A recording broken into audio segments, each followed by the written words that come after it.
Hello, everybody. Welcome again. I try to not say like, hey guys, or welcome back, but I haven't decided on an intro that I love, so every time it's just a synonym of those. Today we're going to be cooking, and you might be wondering, why am I not in the kitchen if I'm going to be cooking? And that is because we're here. I'm Zoe. We're in the quarantine at-home kitchen, and today we will be making these little meatball things. I'm not cooking in the kitchen because there are other people in this house who are working, and I don't want to be in the kitchen like, okay, so take your this, and like acting out my whole drama as I do. So today we're gonna make this recipe. It's a bunch of ingredients that you should have at home, and I sort of made it up myself. The base, I was inspired by a BuzzFeed recipe, and then from there I just like used what was in my pantry. So this is very adaptable and you can use whatever you want. I call it like a plant-based meatball because it's in the shape of a ball. But I think technically it counts as a falafel because it's made with garbanzo beans. But I don't want to claim that I'm a falafel because there might be some other ingredients. This is just like my little plant-based meatball things. So here we go. Here's how to make it. So you're gonna start with preheating your oven at 350 degrees. Open that up, make sure that it's all good in there. And we have garbanzo beans. And then next we're gonna get some onions.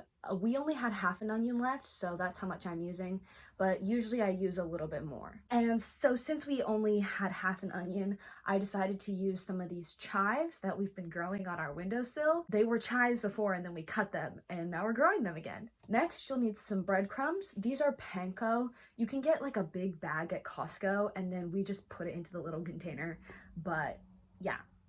And then you're gonna need a food processor because that's where you're gonna cut up all your things. So I just roughly chopped the onion and then I'm throwing it into the food processor to just chop it up more finely. And then in a pan, you might see that that pan is slightly dirty, and that's because I used it to heat up my lunch that day, but it doesn't really matter.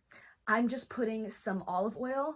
I don't put oil anywhere else in the recipe, so now is your chance to go crazy. We're gonna use this to saute the onions. So use as much as you feel like. And I'm just going ahead and dumping in all the onions just straight into the pan and warming that up together.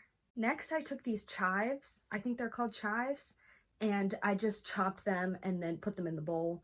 That's something I've never used before, but we had it, so I just threw it in there. And then are some spices. I'm adding garlic powder, turmeric. I don't really know what turmeric tastes like, but I think it's good for you. And I'm adding some pepper and some Mrs. Dash. It's a seasoning that we have. I'm throwing it in there. Some ground cumin. And I'm just throwing those all in on top of the onions. The most important spice is the red pepper flakes. I think this is so much better when it just has a little bit of a kick. You don't want to go too crazy because I've definitely done that and it's just like bleh.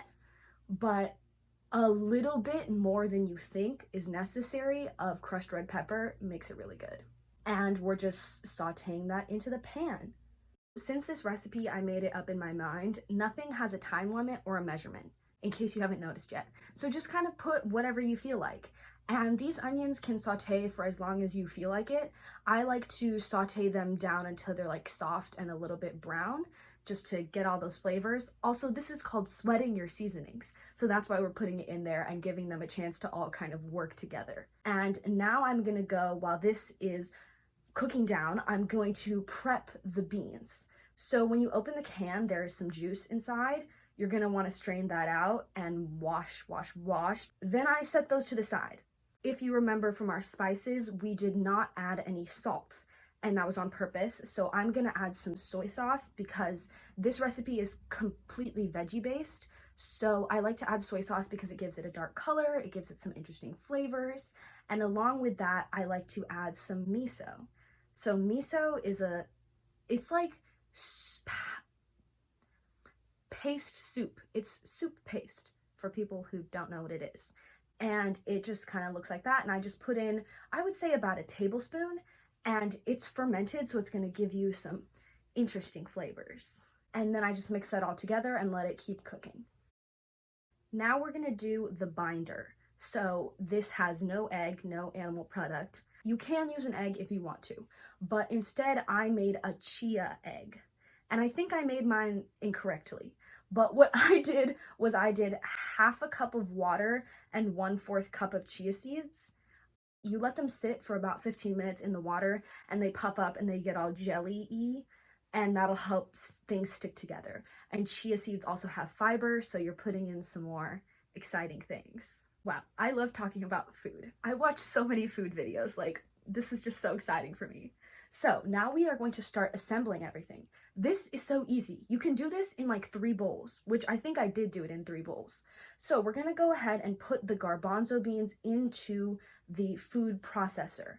And then I put a little bit of the chia egg. Because I have a small food processor, I blend in several batches, and that's why I'm only putting a little bit, but the chia egg usually has a lot of water in it. Today mine was very gelatinous, and I think it's because I put too much chia to water, but it kind of makes it easier to go in the blender. And you're just gonna go ahead and blend that. You wanna make sure that you blend it and get rid of all the bean chunks, because when I was developing this recipe, because I'm a chef, I didn't blend it all the way because I didn't want it to be like hummus, but you kind of do. So that's okay to add the water and I added some water to loosen this up and just blend it up because you do want it to be smooth.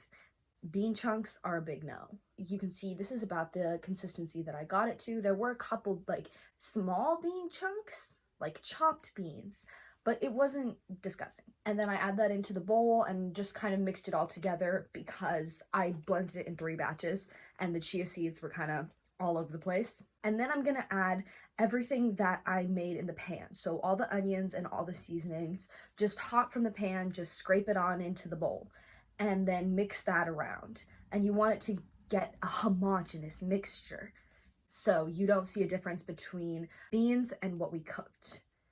And now it is time for the breadcrumbs. So I'm making a double recipe.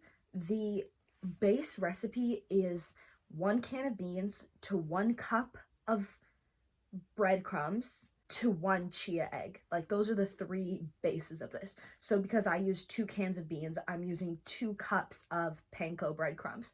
But I'm not adding it in all at once. I'm adding it slowly to see if it needs more or if it needs less. Kind of go by feel. You can see here that it's come together and it's a much tighter mixture. And again, you want to mix it until it's homogeneous. So now I'm getting out a baking tray and we're gonna bake this. In my house, we put foil on the baking tray. You don't have to, it doesn't affect the cooking, but that's just what we do. And I'm taking a medium-sized spoon, a cuchara, not a cucharita, and I am rolling them into balls. So I just measure it with the spoon and then I roll it up. And this ended up making, I was gonna count it, but then I didn't. It made a full tray and a half, and that's 2 recipes. So that's how much I made. And I am just going ahead and putting those on into the oven. And you're just gonna let it cook. Again, in the kitchen of Zoe, we don't measure anything. So I just let it cook until it's about golden brown like this on the bottom. You don't want it to burn. And then just flip it around. And I just kind of use my cooking senses. Usually I'm cooking something else at the same time, so I just take it out when I'm like, I'm hungry now. This is finished. But yeah, you want it to get a nice little crispy outside, and that's it. You're done. So these are our little plant-based ball things. You can eat it, like I said, with spaghetti, which is what I did, or you can have it with some rice or by itself, or in a pita, or in a sandwich. You can have it all different kinds of ways.